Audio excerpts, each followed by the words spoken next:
What's up, Camp Griddlemore? It is an absolutely perfect fall day here at the campground, and it's time to make Jeremy's almost famous French toast. So let's get camping and let's get cooking.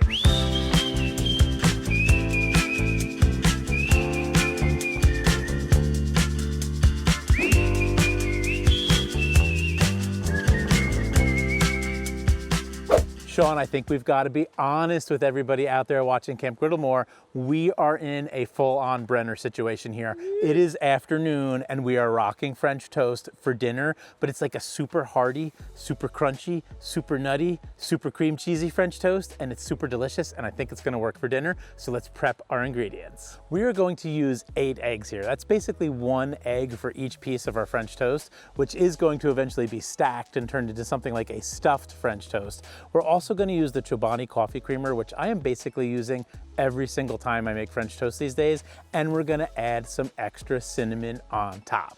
Now let's head over to our camping griddle, and we're actually gonna fire up the side burner for this cook. Let's put it on about medium heat, and we're gonna use an 8-inch skillet. Now, just for those of you that might be interested in the camping griddles, an 8-inch skillet fits really nicely on the side burner. A 10-inch is a little bit too big. And now we're actually gonna make what is gonna become the stuffing for our stuffed French toast. We're gonna put down about 1/4 stick of butter. We're gonna toast up some walnuts and some pecans and some dried cranberries, and we're gonna go down with a little bit of cinnamon on top as well, and it is gonna smell so good. It's gonna fill the air with this awesome, awesome fragrance, and it makes a nice little snack as we go along the way on our cook. If you've been watching Camp Griddlemore for a while, you know that we like to do cooks that allow us to snack along the way, and this is a perfect one for that because this concoction of the cranberries and the nuts and the cinnamon and the butter is absolutely delicious. Now we're gonna bust out the cinnamon raisin bread from one of my favorite bakeries in all of America. I'll give them a shout out here, Muller's Bakery in Bayhead. Love their cinnamon raisin bread for French toast because it's got a little bit of crustiness to it.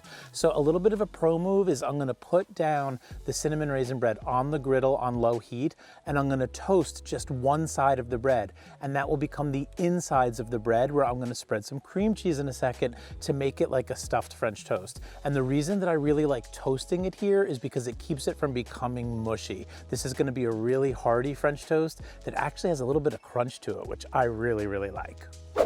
Forgot to put cream cheese on the tops. Yeah, you gotta put the cream cheese on the top as well so it all sticks together when you dunk it into your egg mixture. Almost forgot. The cream cheese is like it's the your glue. It's the glue. It's the glue for this recipe. You didn't do this one. You forgot that one. That one's for you. Oh, that one's gonna be mine. Yeah, I thought you didn't want cream cheese. And now it is time for a super mega butter bath. Now let's dip our stuffed French toast into the egg mixture, and you're gonna see that cream cheese is gonna hold it all together, so super clutch to use it on both sides of the bread. For this cook, I'm actually gonna keep the griddle on pretty low heat because it is such a robust piece of stuffed French toast. I want it to cook through a little bit, so low and slow on the French toast works in my book. These are looking cooked to perfection, so let's get them off the griddle and onto the cutting board and get ready to eat and enjoy. So Camp Griddlemore, I've been calling this stuffed French toast, but I don't know, is that accurate? I mean, I just put some fillings in between 2 pieces. Normally stuffed French toast, you make a little cut, you shove it in there.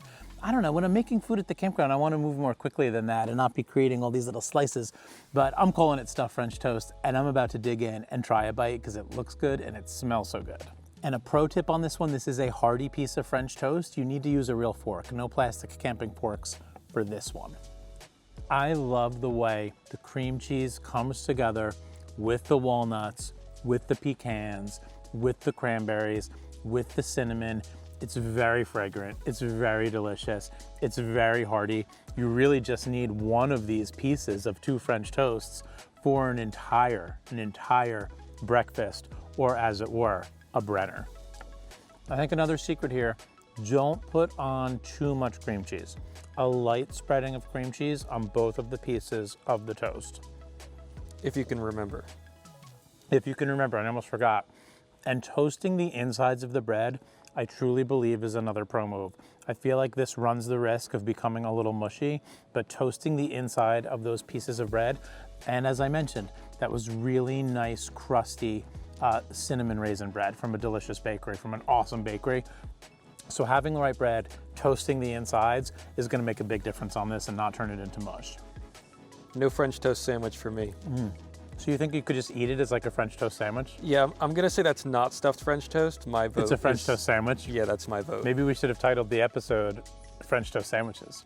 But you could just do it as a sandwich, dip it in some of the maple syrup, and you could just rock this as a breakfast sandwich, as it were. A messy one though.